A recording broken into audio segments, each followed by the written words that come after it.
Bapak, Ibu, dan saudara-saudara yang terkasih dalam Tuhan Yesus Kristus, selamat hari Minggu buat kita semua. Kita kembali boleh berjumpa di dalam perenungan firman Tuhan pada hari Minggu. Pada saat ini kita akan mempersiapkan hati dan pikiran kita untuk memasuki perenungan firman Tuhan.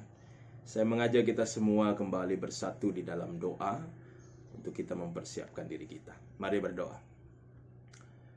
Di hari Minggu ini Tuhan, kami kembali datang menghadap hadirat-Mu. Kami sungguh-sungguh bersyukur sepanjang minggu ini penyertaan Tuhan boleh kami rasakan dalam hidup kami sehari-hari. Meskipun kami ada di dalam pergumulan dan tantangan, tapi kasih dan karunia Tuhan terus menguatkan kami untuk bisa menjalani kehidupan kami. Saat ini kami datang berkumpul bersama-sama beribadah memuji memuliakan nama Tuhan, dan biarlah Tuhan sempurnakan syukur dan sukacita kami saat ini dengan kembali memberkati kami melalui firman Tuhan yang akan kami baca dan renungkan bersama-sama. Kuasai hati dan pikiran kami dengan kuasa Roh Kudus agar kami mampu untuk bisa memahami, merenungkan, dan juga akhirnya melakukan firman Tuhan dalam kehidupan kami. Berfirmanlah Tuhan, kami siap untuk mendengarkannya. Amin. Bapak Ibu yang terkasih dalam Tuhan Yesus Kristus, pembacaan Alkitab di hari Minggu ini diambil dari kitab Yeskiel pasal 36 ayat 1 sampai ayat yang ke-7. Firman Tuhan di dalam kitab Yeskiel pasal 36 ayat 1 sampai 7 menyatakan, "Hai engkau anak manusia, bernubuatlah mengenai gunung-gunung Israel dan katakanlah, hai gunung-gunung Israel, dengarlah firman Tuhan. Beginilah firman Tuhan Allah. Oleh karena musuh itu berkata mengenai kamu, syukur, bukit-bukit dari dahulu kala sudah menjadi milik kita. Oleh karena itu bernubuatlah dan katakanlah, beginilah firman Tuhan Allah. Oleh karena, ya sungguh karena musuh dari sekitarmu menjadikan kamu sunyi sepi dan mengingini kamu, supaya kamu menjadi milik sisa bangsa-bangsa, dan oleh karena kamu menjadi buah mulut orang dan banyak diperguncingkan. Oleh karena itu, hai gunung-gunung Israel, dengarlah firman Tuhan Allah, kepada gunung-gunung dan bukit-bukit, kepada alur-alur sungai dan lembah-lembah, kepada reruntuhan-reruntuhan yang sunyi sepi, dan kepada kota-kota yang sudah ditinggalkan, yang sudah menjadi jarahan dan olok-olokan bagi sisa bangsa-bangsa yang di sekitarnya. Oleh karena itu beginilah firman Tuhan Allah. Aku pasti berfirman dalam api cemburuanku melawan sisa bangsa-bangsa dan melawan seluruh Edom yang menentukan tanahku menjadi miliknya dengan segala rasa sukacita dan rasa penghinaan. Sehingga tanahku itu dimilikinya dan dapat habis dijarah. Oleh karena itu bernubuatlah mengenai tanah Israel dan katakanlah kepada gunung-gunung dan bukit-bukit, kepada alur-alur sungai dan lembah-lembah, beginilah firman Tuhan Allah. Sungguh aku berfirman dalam amarah cemburuku, oleh karena kamu sudah menanggung noda yang ditimbulkan bangsa-bangsa. Oleh sebab itu beginilah firman Tuhan Allah, aku bersumpah bahwa bangsa-bangsa yang di sekitarmu sendiri pasti akan menanggung noda mereka." Demikianlah pembacaan Alkitab. Yang berbahagia mereka yang senantiasa memelihara firman Tuhan dalam setiap langkah hidupnya. Terpujilah Yesus Kristus. Haleluya.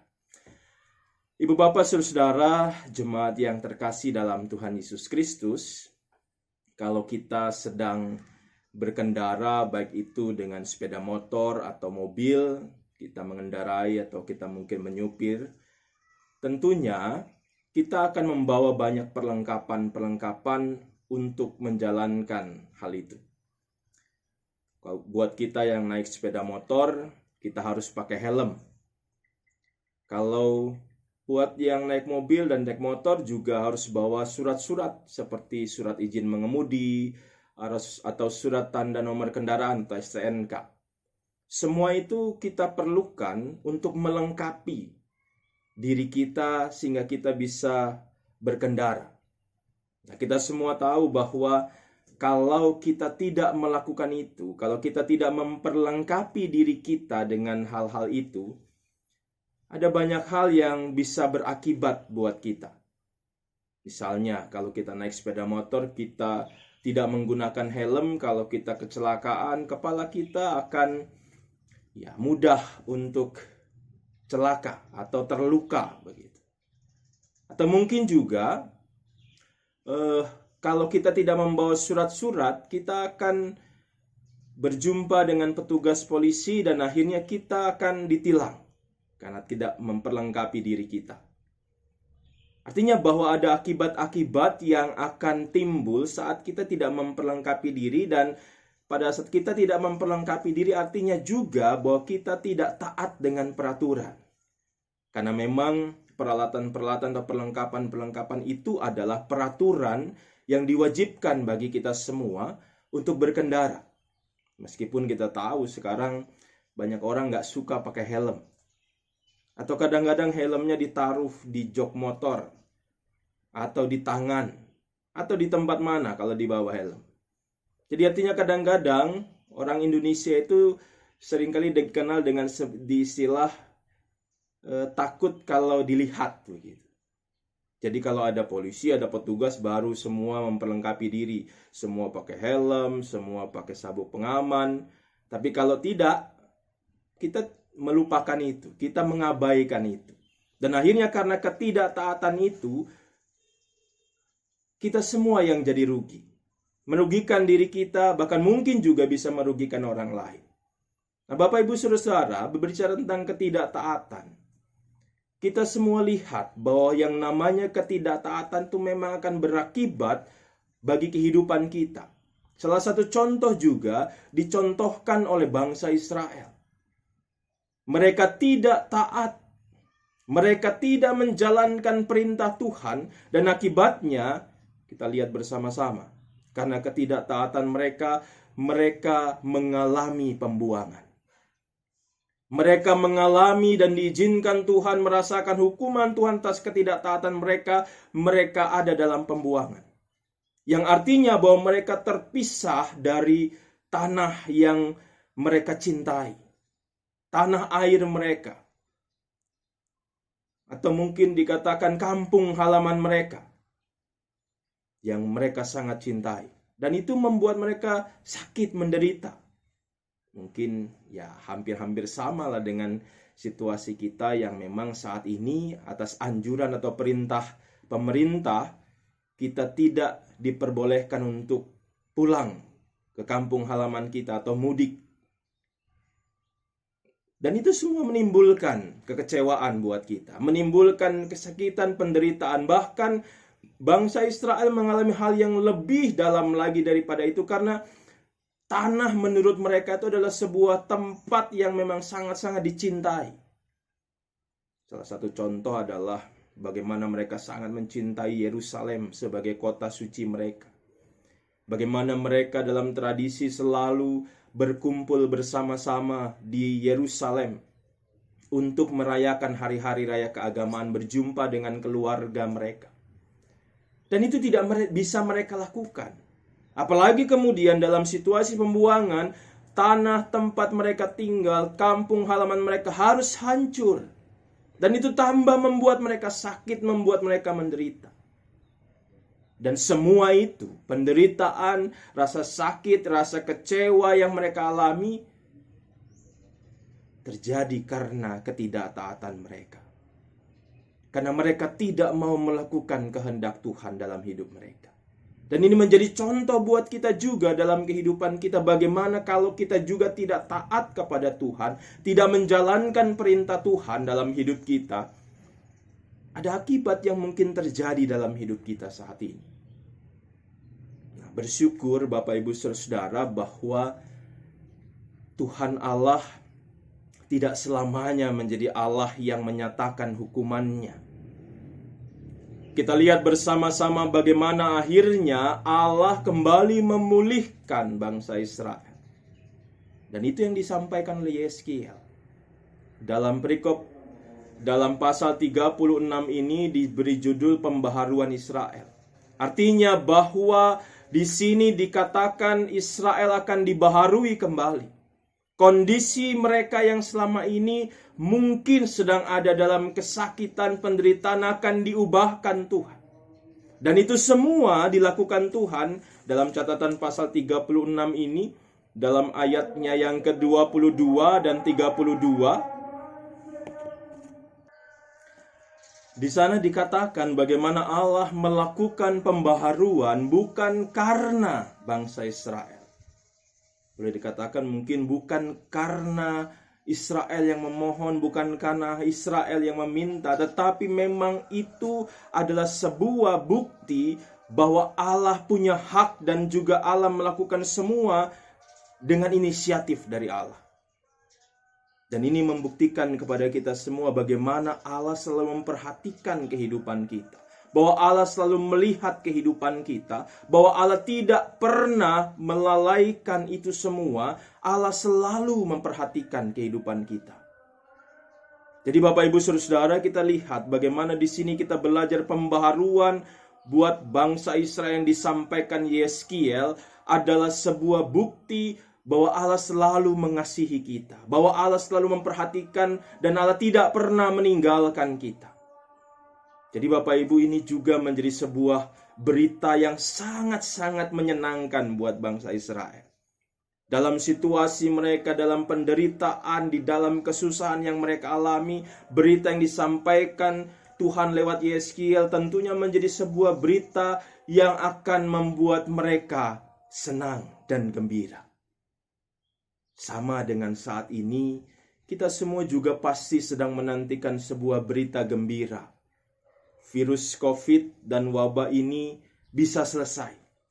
Dan kita percayakan semua itu kepada Tuhan. Karena Tuhan tidak pernah meninggalkan kita. Tuhan selalu memperhatikan kita. Tuhan selalu ada buat kita. Tuhan akan memulihkan keadaan kita. Dan pemulihan itu dikatakan dalam Alkitab, dalam perikop bacaan kita, dimulai dari gunung-gunung Israel. Bapak Ibu, ini menarik karena buat bangsa Israel yang namanya gunung itu punya fungsi yang cukup signifikan. Paling tidak ada 6 gunung bersejarah yang dianggap punya makna buat orang Israel. Yang pertama Gunung Sinai. Bapak Ibu, kalau ingat Gunung Sinai pasti akan ingat 10 perintah Allah yang diberikan kepada Musa. Kemudian ada juga Gunung Hermon sebagai sumber air sungai Yordan dan danau Galilea. Kemudian Gunung Karmel, tempat Elia melawan 450 Nabi Baal. Ada Gunung Tabor, tempat perubahan wujud Yesus. Tempat Yesus naik ke sorga. Ada Gunung Nebo di mana Musa memandang tanah perjanjian.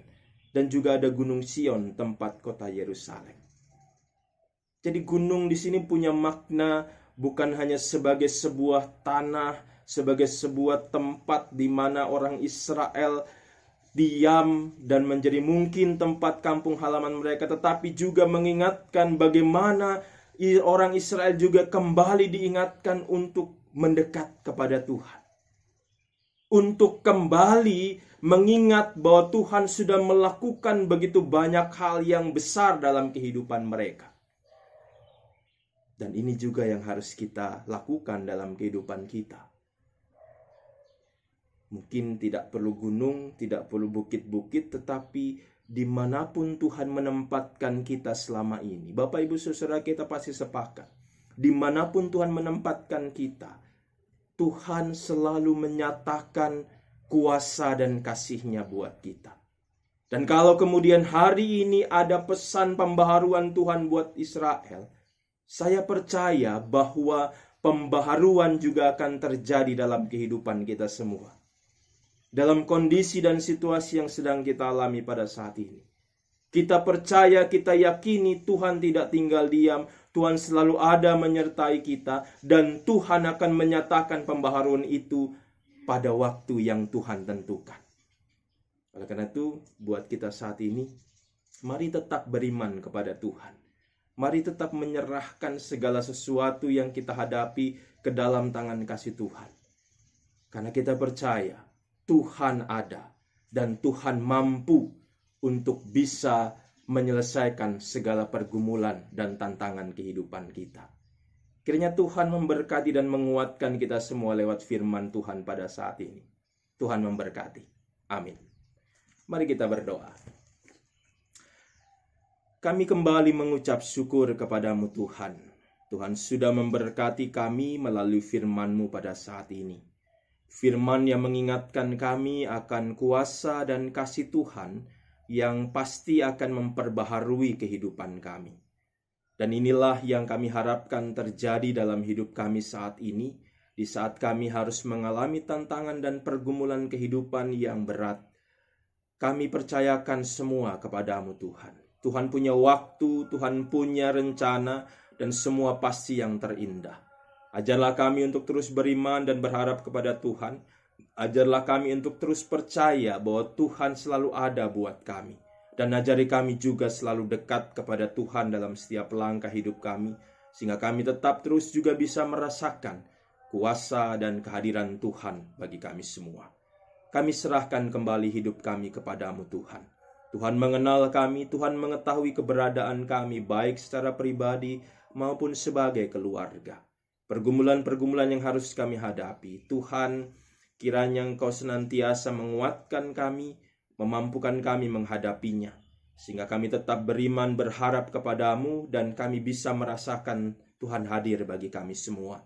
Di tengah-tengah kami juga menjalani segala aktivitas kegiatan kami, sertai dan lindungi kami Tuhan. Jauhkan diri kami dari sakit penyakit dan biarlah kami tetap sehat dan kuat di dalam tangan kasih Tuhan. Kami juga doakan buat persekutuan kami sebagai gereja Tuhan. Meskipun saat ini kami belum bisa berkumpul bersama-sama, tapi kami terus percaya bahwa persekutuan kami dengan Tuhan dan sesama tidak terputus, tapi tetap terjalin dalam doa dan ibadah kami di rumah-rumah dengan keluarga bahkan saudara-saudara kami. Tuhan, kami menyerahkan semua kehidupan kami.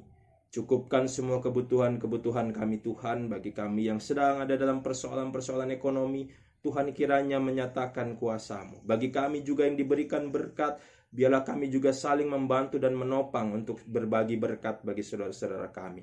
Dan biar ini juga dilakukan semua gereja-gereja Tuhan yang diberkati untuk juga bisa berbagi di tengah-tengah suasana dan situasi yang kami hadapi saat ini. Kami juga doakan buat bangsa dan negara kami, para pemimpin-pemimpin kami, Presiden, Wakil Presiden, para menteri, dan seluruh pimpinan-pimpinan daerah, gubernur, wali kota, bupati, dimanapun berada, sampai juga pemimpin di tingkat-tingkat rukun tetangga dan lain-lain. Kami serahkan semua kepadamu Tuhan, agar kami bersama-sama bisa mengikuti semua aturan yang dibuat pemerintah dan peraturan-peraturan yang saat ini sedang berjalan. Mungkin tidak menyenangkan buat kami, tapi kami percaya semua punya maksud yang baik buat kami semua. Dan biarlah kami sebagai warga negara mampu melakukan semua dengan baik. Kami juga doakan buat rekan-rekan tenaga-tenaga medis, para dokter, perawat, bidan, dan semua yang terlibat dalam penanganan wabah virus COVID ini. Tuhan memberkati mereka, menguatkan mereka, Tuhan melindungi mereka juga, sehingga mereka bisa menjalankan tugas dan tanggung jawab mereka dengan baik. Demikian juga dengan aparat negara, TNI dan Polri. Tuhan juga memberkati mereka dalam menjalankan tugas menjaga keamanan, kedamaian. Kami percayakan mereka semua ke dalam tangan kasih-Mu, sehingga bangsa ini tetap bisa menjadi bangsa yang tertib, bangsa yang damai, dan kami semua ikut serta di dalamnya. Dan kami serahkan Tuhan kondisi dan situasi kami ini ke dalam tangan kasih Tuhan, agar Tuhanlah yang campur tangan untuk menopang dan juga memulihkan keadaan ini. Kami juga doakan buat saudara-saudara kami, rekan-rekan kami umat muslim yang saat ini sedang menjalani ibadah Ramadan. Tuhan memberkati mereka juga, sehingga dalam situasi ini mereka tetap bisa menjalankan ibadah mereka dengan baik, dan mereka juga bisa pada akhirnya menyelesaikan semua dan mendapatkan kemenangan merayakan Idul Fitri bersama-sama. Dan kami percayakan semua mereka ke dalam tangan kasih Tuhan, dan biarlah kami tetap ada dalam tangan kasih Tuhan saja. Inilah doa kami Tuhan. Kami berserah diri ke dalam tangan kasih Tuhan Yesus Kristus, Tuhan dan Juru Selamat kami yang hidup. Amin. Selamat hari Minggu, Tuhan memberkati, sehat selalu Bapak Ibu Saudara-saudara.